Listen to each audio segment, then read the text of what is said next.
नमस्कार दोस्तों, स्वागत है आपका आर्ट ऑफ कैंडलस्टिक में। तो ठीक है दोस्तों, अब हम लोग आ चुके हैं बिल्कुल हमारे नॉर्मल स्क्रीन के ऊपर। और दोस्तों हाँ, फाइनली ब्रेकिंग न्यूज यहाँ पे सामने आती हुई देखने को मिल चुकी है। कौन सी ब्रेकिंग न्यूज? तो आप सभी लोगों को पता ही है, पुतिन की भारत विजिट हमारे लिए काफी इंपॉर्टेंट थी, क्योंकि डोनाल्ड ट्रंप का भी जो फोकस था, और सिर्फ डोनाल्ड ट्रंप क्यों, जितने भी वेस्टर्न कंट्रीज हैं उन सब का फोकस इस मीटिंग के ऊपर था। सब ये देख रहे थे कि एग्जैक्टली क्या होने वाला है। मीटिंग से पहले बहुत से अनुमान लगाए जा रहे थे, ये हो सकता है, वो हो सकता है, लेकिन अभी तक क्या क्या हुआ है उसी से रिलेटेड बातें मैं आपके सामने रखने वाला हूं। और मार्केट से रिलेटेड क्या क्या चीजें हम लोगों को देखने को मिल सकती है, वो सारी चीजें भी हमारे सामने यहां पर देखने को मिलेंगी।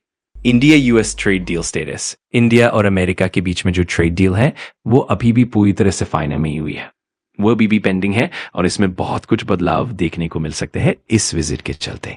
India and Russia trade deficit issue. सबसे पहले जो इंडिया ने रूस के सामने यहां पर रखा हुआ दुख है वो क्या है? आप सभी लोगों को पता ही है, इंपोर्ट एक्सपोर्ट चलता है हर देश के बीच में, और अगर यह देखा जाए तो हम रशिया से बहुत सारी चीजें इंपोर्ट करते हैं वैल्यू वाइज, जिसमें सबसे बड़ा आइटम है क्रूड ऑयल। लेकिन जब एक्सपोर्ट की बात आती है तो हम रशिया को बहुत कम चीजें एक्सपोर्ट करते हैं। अब मैं सीधा डेटा आपके सामने रख देता हूं। Trade data FY 2021-22 export to Russia लगभग 3 to 3.25 billion USD, import from Russia लगभग 10 billion USD, trade deficit लगभग 6.5 billion USD, FY 2023 export लगभग 3.25 billion USD, import सीधा बढ़कर 46 billion USD, trade deficit लगभग 43 billion USD। ऐसा कैसे? क्योंकि रूस से क्रूड ऑयल इंपोर्ट में तेजी आई है। FY 2024 export लगभग 4.25 billion USD, import लगभग 61.44 billion USD, trade deficit लगभग 57 billion USD। FY 2025 current export लगभग 5 billion USD, import लगभग 63.84 billion USD, trade deficit लगभग 58-59 billion USD। हर साल trade deficit widen होता जा रहा है। यही सबसे बड़ा प्रॉब्लम था जो इंडिया ने रशिया के सामने रखा। Putin announcement 100 billion USD bilateral trade। दोस्तों, पुतिन ने एक बड़ा ऐलान किया, 100 billion USD का bilateral trade इंडिया और रशिया के बीच टारगेट किया जाएगा। और उन्होंने ये भी कहा, Russia will strongly welcome a wide range of Indian goods। मतलब रूस अपना मार्केट इंडियन प्रोडक्ट्स के लिए खोल रहा है, खास करके leather, textile, agriculture, fishery. Western countries ने जिन सेक्टर्स में सैंक्शंस और टेरिफ्स लगाए हैं, वहां रूस ने इंडिया के लिए मार्केट ओपन कर दिया है। इससे ट्रेड बैलेंस थोड़ा नॉर्मलाइज हो सकता है। Oil trade issue in Putin's reply about Trump. अब आते हैं ऑयल के मुद्दे पर, जो अमेरिका और डोनाल्ड ट्रंप के लिए सबसे बड़ा सिर्फ प्रेशर पॉइंट है। ट्रंप की हमेशा कंप्लेंट रहती है कि इंडिया रूस से बहुत सारा सस्ता तेल खरीद रहा है। इस पर पुतिन ने साफ कहा, अमेरिका भी हमसे फ्यूल खरीदता है तो इंडिया क्यों ना खरीदे। अब आप सोचोगे, अमेरिका रूस से कौन सा फ्यूल खरीदता है? पुतिन यहां न्यूक्लियर फ्यूल की बात कर रहे थे, और उन्होंने कहा अगर यूएस न्यूक्लियर फ्यूल हमसे खरीद सकता है तो इंडिया क्यों नहीं।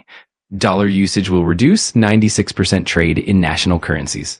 तीसरा बड़ा पॉइंट, पुतिन ने कहा कि 96% कमर्शियल ट्रांजैक्शंस इंडिया रशिया के बीच नेशनल करेंसीज में हो रहे हैं, रूपी, रूबल। डॉलर का उपयोग कम होगा, और ये कोई रॉकेट साइंस नहीं है।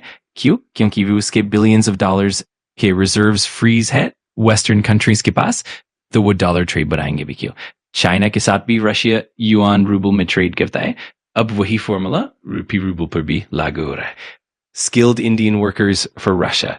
रूस ने एक और बड़ी बात कही, हमें 30 लाख से ज्यादा स्किल्ड वर्कर्स की जरूरत है, और वो इंडिया से ये वर्कफोर्स लेने को रेडी है अगर इंडिया उनकी सेफ्टी गारंटी दे। ई टूरिस्ट वीजा एग्रीमेंट, दूसरी बड़ी डील, ई टूरिस्ट एग्रीमेंट, इंडियन टूरिस्ट के लिए रशिया का मार्केट ओपन किया जाएगा। टूरिज्म को बूस्ट देने वाला एक बड़ा कदम। Defence topic avoided. Press conference में आपने देखा होगा, पीएम मोदी, प्रेसिडेंट पुतिन दोनों ने डिफेंस वाले सवालों को जानबूझकर अवॉइड किया, क्योंकि डोनाल्ड ट्रंप खास तौर पर इसी मुद्दे का इंतजार कर रहे थे, डिफेंस डील्स पर प्रेशर बढ़ाने के लिए। इसीलिए दोनों लीडर्स ने डिफेंस से रिलेटेड कुछ भी गंभीर बात पब्लिकली नहीं कही। कंक्लूजन तो दोस्तों, कुल मिलाकर इंडिया और रशिया के बीच अभी तक major trade announcements, currency shift, oil security, skilled workforce, tourism agreement सब हो चुका है। और सबसे बड़ा झटका ट्रंप को यही लगा कि पुतिन ने इंडिया को अनइंटरप्टेड ऑयल सप्लाई की गारंटी दी है। दूसरा झटका, इंडिया रशिया ट्रेड डॉलर में नहीं रूपी रूबल में होगा। बाकी डिफेंस पर साइलेंस रखा गया है।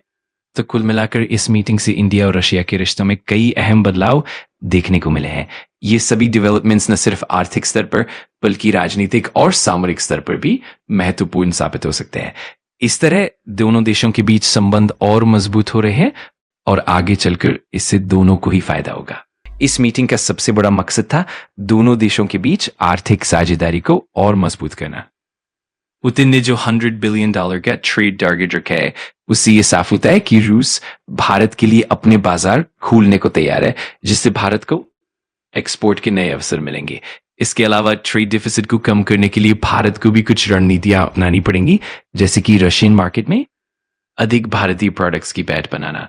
डॉलर की बजाय स्थानीय मुद्राओं में ट्रेड होने से दोनों देशों को विदेशी मुद्रा की अस्थिरता से बचने में मदद मिलेगी और आर्थिक स्थिरता भी बढ़ेगी। इसी तरह स्किल्ड वर्कफोर्स की बात से ये भी स्पष्ट होता है कि रूस को भारतीय प्रतिभा पर भरोसा है और इससे दोनों देशों के बीच लोगों का आदान प्रदान भी बढ़ेगा। अंत में डिफेंस डील्स पर चुप्पी रखने से अमेरिका की संभावित दखलंदाजी को कम किया गया है, जिससे भारत रूस संबंधों को एक नया संतुलन मिला है। इस तरह इस मीटिंग ने दोनों देशों के बीच सहयोग के नए रास्ते खोले हैं और आने वाले समय में इससे दोनों को लंबी अवधि का फायदा होगा। इस मीटिंग में भारत और रूस के बीच कई अहम पहलू उभर कर आए। सबसे पहले भारत और रूस के बीच ट्रेड डेफिसिट काफी बढ़ गया है, खासकर क्रूड ऑयल के आयात के कारण। इस ट्रेड डेफिसिट को कम करने के लिए पुतिन ने भारत के लिए कई नए मार्केट खोलने की बात की, जैसे लेदर, टेक्सटाइल, कृषि और मत्स्य उत्पाद। इसके साथ ही दोनों देशों के बीच ट्रेड अब डॉलर की जगह स्थानीय मुद्राओं यानी रूपी और रूबल में होने की दिशा में बढ़ रहा है, जिससे डॉलर पर निर्भरता कम होगी। इसके अलावा रूस ने भारत से स्किल्ड वर्कफोर्स लेने की इच्छा जताई है और दोनों देशों के बीच ई टूरिस्ट वीजा एग्रीमेंट से पर्यटन को भी बढ़ावा मिलेगा। डिफेंस डील्स पर दोनों देशों के नेताओं ने चुप्पी साधी ताकि अमेरिका पर दबाव कम किया जा सके। कुल मिलाकर इस मीटिंग से भारत रूस संबंधों में एक नया मोड़ आया है, जो दोनों के लिए आर्थिक और सामरिक दृष्टिकोण से लाभकारी साबित होगा। इस मीटिंग का एक और अहम पहलू यह था कि भारत और रूस के बीच आर्थिक सहयोग के अलावा रणनीतिक संबंधों को भी मजबूत किया गया। उदाहरण के तौर पर रूस ने भारत को अपनी टेक्नोलॉजी और औद्योगिक क्षमताओं में भी साझेदारी का प्रस्ताव दिया। इससे भारत को नई तकनीक हासिल करने में मदद मिलेगी, जिससे उसकी इंडस्ट्रियल कैपेबिलिटी भी बढ़ेगी। इसके साथ ही ऊर्जा क्षेत्र में भी बहुत ध्यान दिया गया। भारत ने रूस से क्रूड ऑयल के आयात को बढ़ाया है, लेकिन पुतिन ने भी भारत को वैकल्पिक ऊर्जा स्रोतों में निवेश करने के लिए प्रोत्साहित किया। इससे भारत को ऊर्जा सुरक्षा में भी मजबूती मिलेगी। एक और महत्वपूर्ण बिंदु यह है कि इस मीटिंग से दोनों देशों के बीच सांस्कृतिक और शैक्षणिक आदान प्रदान को भी बढ़ावा मिला है। इससे दोनों देशों के लोगों के बीच समझ और सहयोग बढ़ेगा। अंत में इस मीटिंग का असर केवल आर्थिक या राजनीतिक स्तर पर ही नहीं, बल्कि दोनों देशों के लोगों के जीवन पर भी सकारात्मक प्रभाव डालेगा। इस तरह ये मीटिंग दोनों देशों के लिए एक नई दिशा और नए अवसरों की ओर इशारा करती है। अगर आपको वीडियो जानकारीपूर्ण लगा तो लाइक कर देना, कमेंट करके बताना कि अगला टॉपिक कौन सा चाहिए और सब्सक्राइब कर लेना आर्ट ऑफ कैंडलस्टिक को, ताकि ऐसे ही पावरफुल लर्निंग वीडियोस आप मिस ना करो। Thanks for watching. मैं मिलता हूँ अगली वीडियो में। सीखते रहो, पढ़ते रहो।